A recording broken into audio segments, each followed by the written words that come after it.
I'm going to talk today about my journey with um, physics and metaphysics. And physics is the study of the physical forces that influence the universe around us. And from those physical forces comes E equals mc squared, which is energy equals mass times the speed of light squared. And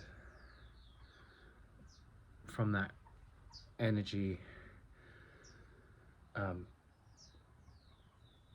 in all the complex processes of the physical universe becomes um, mass, and then in stars, hydrogen, which is the first element, gets changed into uh, deuterium and tritium and helium, the second element, and then you had the periodic table of elements.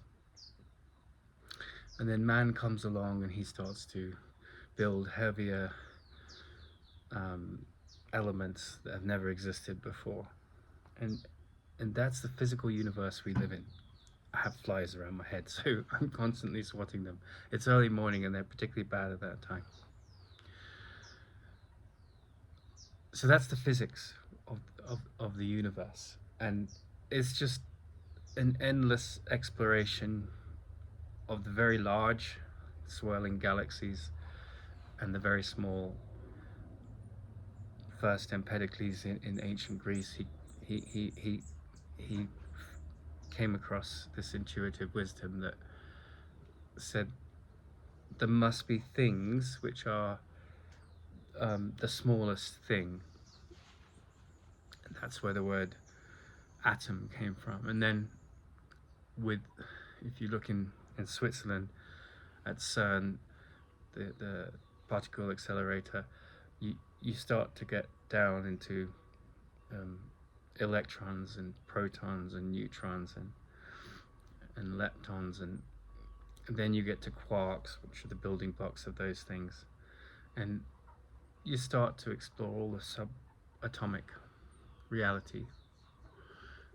And we have quantum mechanics, which is a theory with a mathematics and a system of calculations to explore the math of the very small, and then we have general relativity to explore the very large. And then special relativity is about things that go very, very fast in that system, approaching the speed of light. And the speed of light is the constant. At that speed, according to our present knowledge, you can't go faster than that speed. That's the ultimate speed.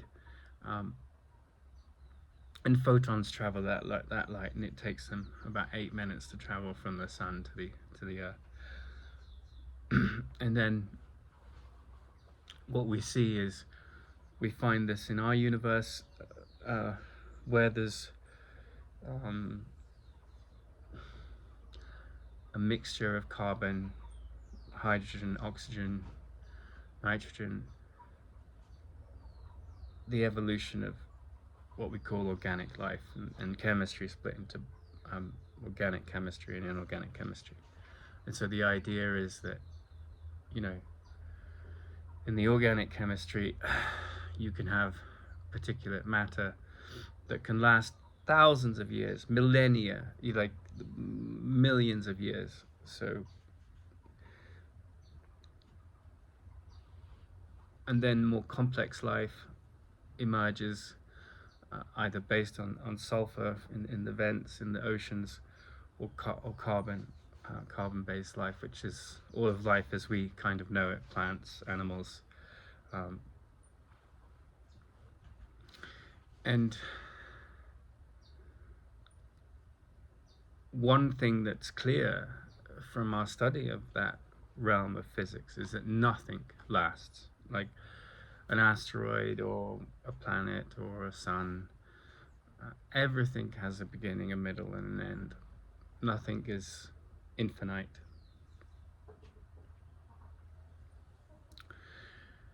And I, as a child, remember going to a Christmas party, and my parents had gotten the present to give to Santa Claus, and there was a child before me, and he got this cool little robot thing, and it was funny because we went and sat on Santa Claus's knee, and they said, "Ho ho ho! What would you like, young little boy or little girl?"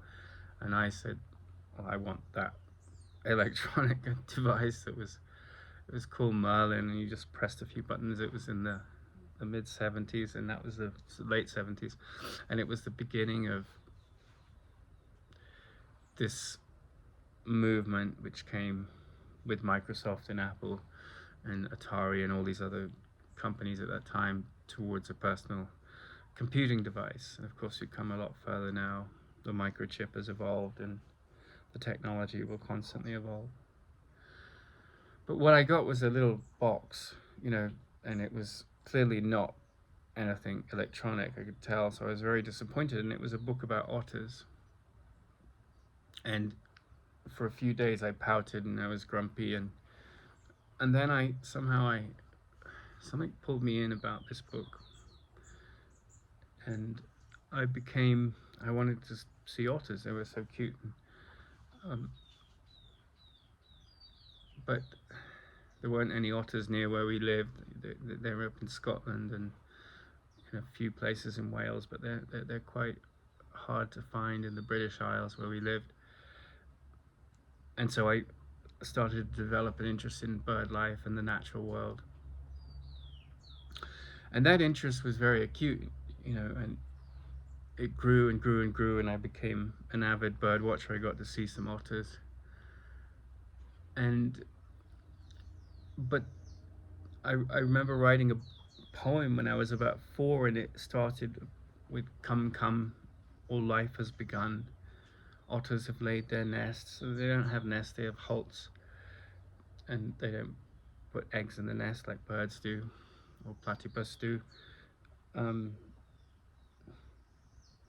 And my interest shifted over time into the study of evolutionary biology. And I'm telling this story to try and explain my process with this process of the fascination with the physics of the universe and all the things that come from it, the chemistry, the biology, medicine.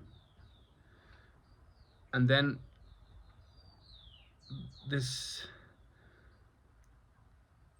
other thing called psychology, because psychology is considered a science, and it's considered a science of the brain.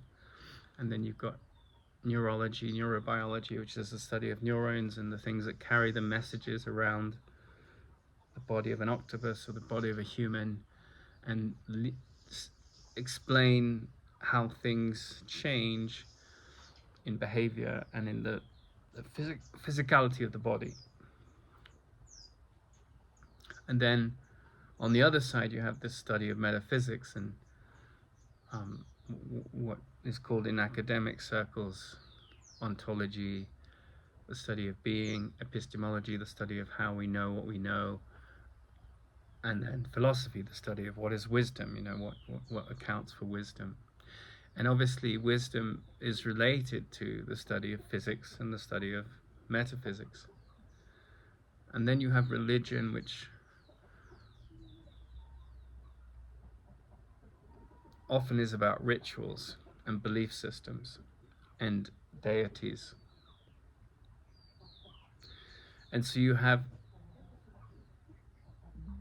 in all of these things, a search for explanations, a search for meaning, and different explanations for what's happening that are often extremely contradictory. And then you have an exploration in all of them, especially philosophy and religion and metaphysics, for what is decency, what is goodness, and how do you explain the the movement of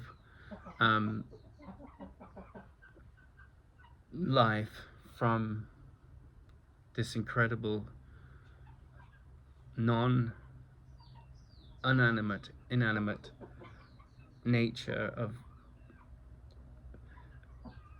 13 point, I think it's 6 billion years ago, from the first Big Bang, and then there's an idea that there were Big Bangs before that, and there's almost this endless period of time, and Einstein comes along and challenges our ideas about time and realizes that since this Big Bang, this universe has been expanding, and then there's theories about its future contraction and all kinds of things, and what goes on in a black hole and the relationship between gravity and the fundamental forces of the physical universe as we've studied it and observed it and continue to understand about it. And so I'm on a journey where I have two event horizons, especially as a teenager. And as a teenager, you've got your hormones coming up, you're making the journey to young adulthood, and you're handling often the most pressures in your life, because that's what's going to shape you into the person you're going to be in terms of a place in the world. And my father was an alcoholic. He had a lot of problems with drinking, and he would have a split personality, what you call Dr. Jekyll and Mr. Hyde. And so there was the event horizon of trying to find a path in evolutionary biology, and there was event horizon of questioning the deeper meaning of things and where I was going to do that and how. And how I was going to live in the world. And between 16 and 18, I bird watched a lot with one of the students of Richard Dawkins. And Richard Dawkins is famous today as perhaps the most famous atheist, the most famous biologist in evolutionary terms on the planet today. And he wrote 3 books which are particularly famous. He's written a 4th one recently. And the first one is, and he was born, I think he was raised somewhat in South Africa a little bit, but he was mostly in Britain, and he was born in quite a high-class family in British culture, and I think his came from an Anglican tradition, the Anglican Church. And so the 4 books that he's famous for are The Blind Watchmaker, The Extended Phenotype, The Selfish Gene, and The God Delusion. Those books he's particularly famous for. And for 2 years I would birdwatch, and one of his foremost students was my biology tutor, and I was very passionate about birdwatching.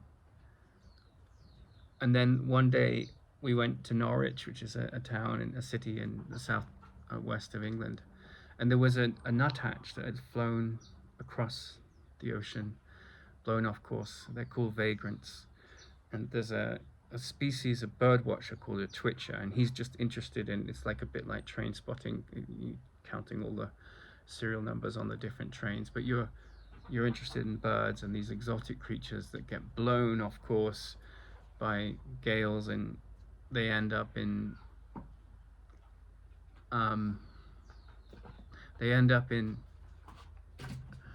different places in the world. And for someone who's interested in bird life, it's like, oh, there's a few hundred species of birds in England, and here's this rare bird that's never been here before that we know of. And so we went to Norwich, and there were about 3,000 millions of dollars of optics, 3,000 people and millions of dollars of optics, telescopes, binoculars and things. And we were running around this forest trying to get a quick view of this nuthatch that belonged in North America and had been blown off course. And that day was a really powerful day for me. And I remember, I believe my family had a lot of poets come to stay, and their passion to this day is the arts and poetry and literature. And I think it was Douglas Dunn, he's an American poet, but I can't recall right now. But I remember reading a poem which said something like, "And all the lenses of Germany and Japan, try as they may, could never focus on the truth."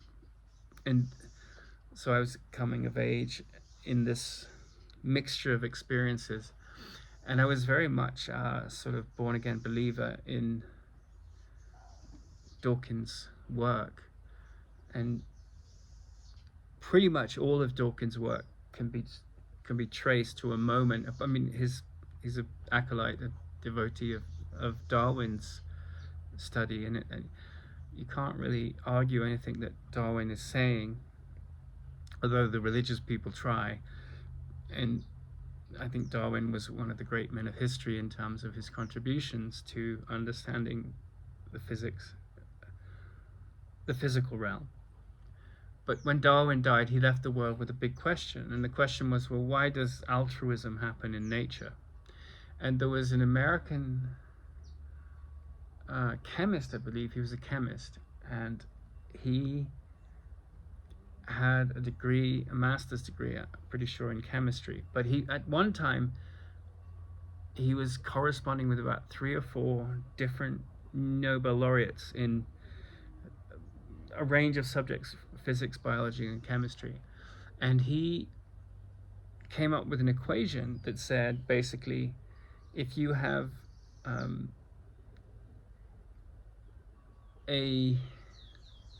I think his name was George Wallace. And at the time in the world, the greatest evolutionary biologists were working at in London. It was either Imperial College or University College London, I can't recall now, but it was one of those illustrious schools. And he wrote an equation that said essentially that if you take your cousin to the airport, or some random stranger, you're more likely to take your cousin, you're more likely to see a benefit from the gene's eye point of view, because from the gene's eye point of view, the whole focus of the physical biology is to pass your genetics on, the code, your information. And that's kind of true. Like, you know, in the biological view of life, once you've passed your genes on, you've sort of done your job, because you've assured the survival of the species. And the fitness, you know, in the theory of natural selection, evolution by natural selection by Darwin, the idea is that, you know, there's only the fittest survive. And so that's the game that dedicates oneself, that we're dedicated to, that dictates the story of the world we live in from a biological point of view. And he put this equation down on the table of one of the evolutionary biologists, and you know, he didn't have a PhD. His study was in chemistry. It had nothing to do with biology per se, but he immediately got a professorship because this was such a groundbreaking moment. And so The Selfish Gene, the book by Dawkins, is about how the whole of the physical realm is dependent upon genetical information. And so the more information that, like, there are jays in Africa, and they some of them are part of their, like, communal birds, and like, you'll have cousins that don't have babies, and they actually, or sisters and brothers, and what they do is they assist the family that do have a baby. And so that's one of the references to explain why this man's right.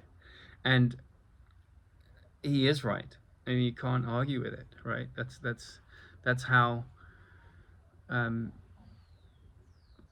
that's how it works. So just as, you know, it took 2,500 years for someone to prove Empedocles' right, which Einstein did with his study on Brownian motion, on the movement of pollen on water. You know, Einstein was sitting there and he saw some pollen on the water, and he said, well, what forces are involved in the relationship between the water molecules and the pollen molecules, and that's where he basically was able to prove mathematically and through his theory of physics that Einstein that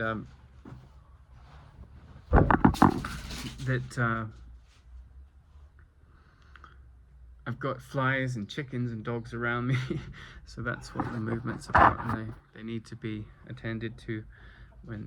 But anyway, I'll keep going with my story. I just threw a towel at the dog that was trying to eat the tripod. So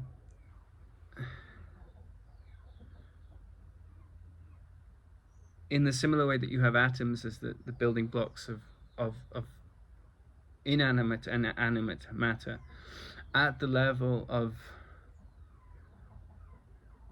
cellular life, the things that code for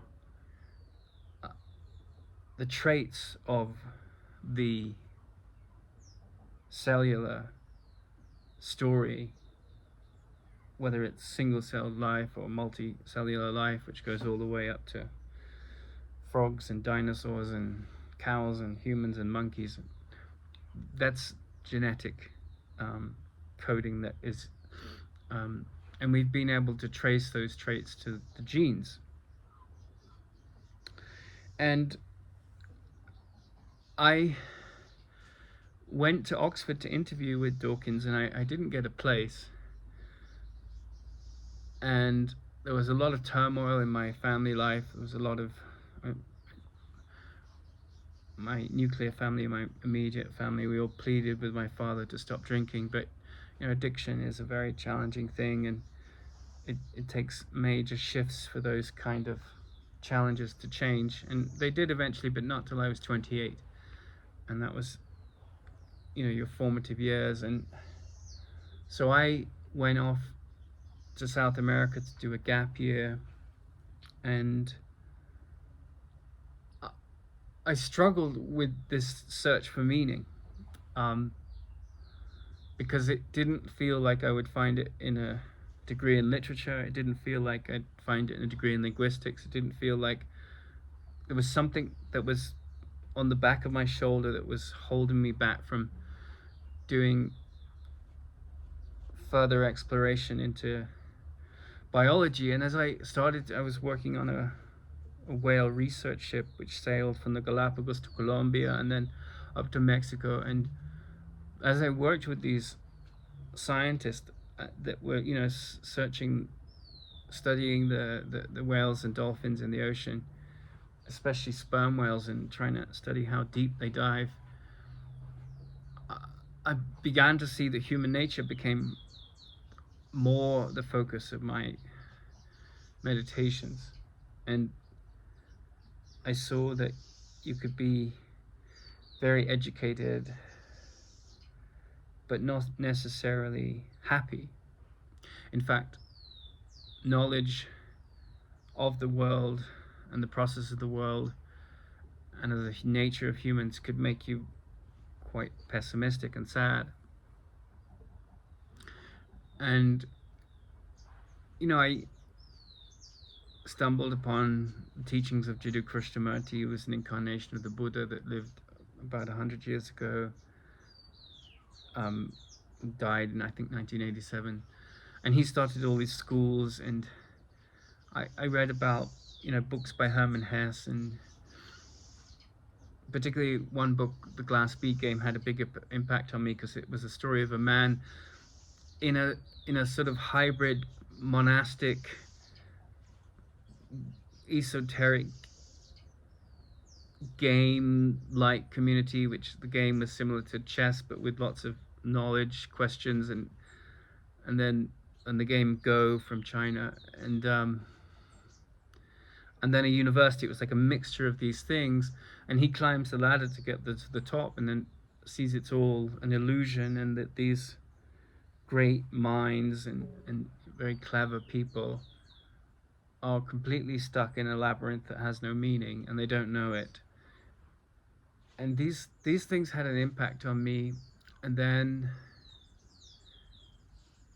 I end up in Los Angeles. I leave the boat and I meet an older gay man who I desperately, at that age, young men and young women in different ways, we crave a father figure. And in our culture today, the men are working so hard, and often our relationship with the masculine is skewered.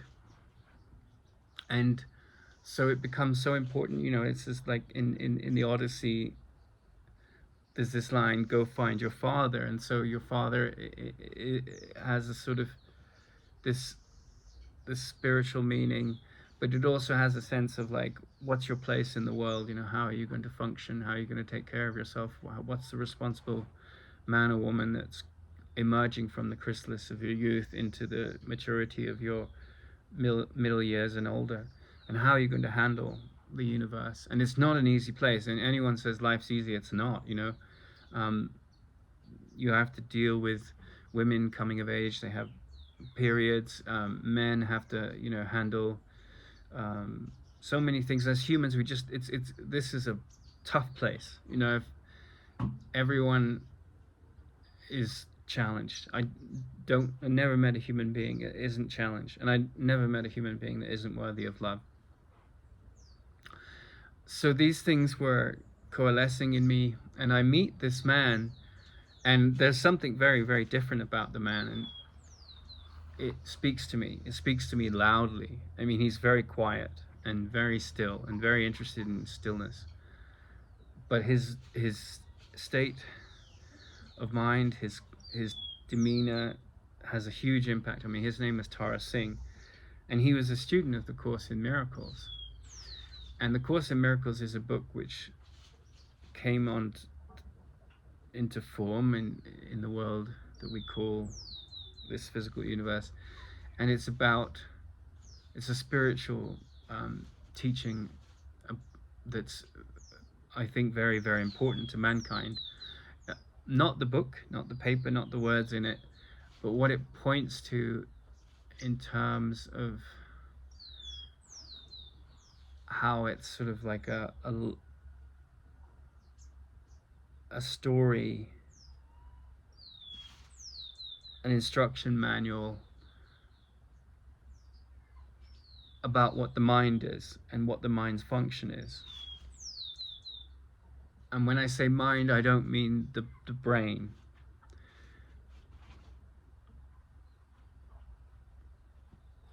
And so explaining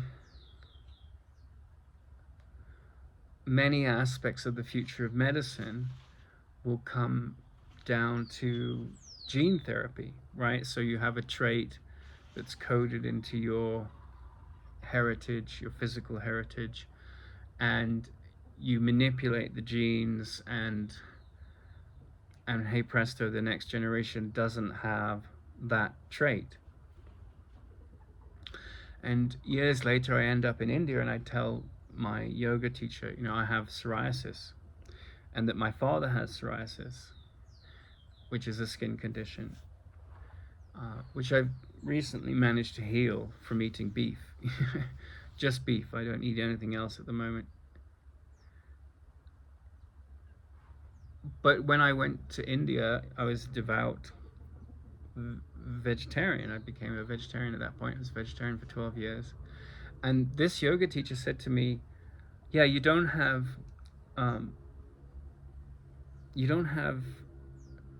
psoriasis because of your father. It's not genetic. And so how can two things be true that are saying opposite things? Well, they can. So, but you have to understand some metaphysics to understand it. So one thing says you've got this skin condition because of a genetic heritage that your father gave you and his father gave him, and sometimes it skips a generation, but it gets switched on. The genes get switched on. And then on the other side, you have this idea of vasanas and samskaras, and a vasana is an impression, and a samskara is the consequence of the impression, which is a habit. And a habit can be a genetic habit, or it can be a physical habit. It can be nurture or nature, and nature would be the genetics. So, but he says you didn't get it from your father. So I said, well, where did I get it from? And so what the metaphysics behind the um, the Sandhya, it's called. It's the philosophy that is behind the schools of yoga in India. It's an ancient philosophy. Is that the mind is a bag, an invisible bag, which codes for the genetics, and then the physical environment influences that, and our responses to it influences those things too. Like, so I'm just eating beef, and that helps handle the symptoms of this gene that has given me psoriasis, right? And that's a response to environmental factors. So if I eat certain foods, it gets that gene's impact on my, because psoriasis is, though it's a skin condition, it's actually a problem of the gut, and the gut has holes in it, and then it leaks out, and then this proliferates into the skin condition. So in the study of nature, the Indians call nature Prakriti, which is genetics, biology, habits, nurturing, negative nurturing, if you want to call it that, or malignant or malicious prejudices. All of these influence nature. And then at the level of Purusha, is that spirit, there's a different order, and there's nothing changing there, and everything is changing here. And duality is where there's separation, right? So separation could be me and you, it could be rocks, but it's anything where there's differences. And in the realm of nature, a spirit, there's nothing changing. And we look at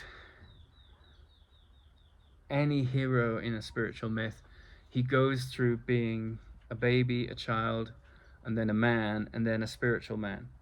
And so what I was handling in my meeting of Tara Singh was this huge meeting of tectonic plates, and one was vertical, and you couldn't argue with it, and the other was like horizontal, and was constantly processing new information, new theories, new approaches to what an atom is, what entanglement is at the quantum level. All of these phenomena that evolve and change, and our understanding of them evolves and changes.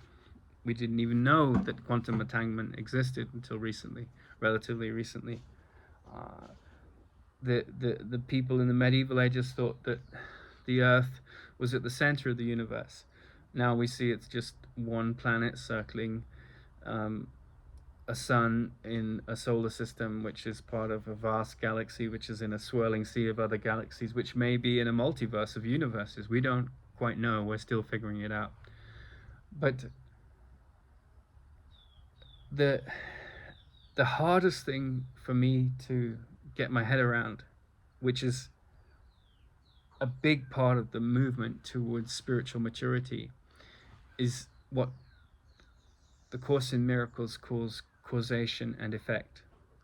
So we think that this realm that we live in, this entity that we take ourselves to be, has been caused by our genetics, by our nurturing, or the toxic environment that we grew up in. And you know, social sciences,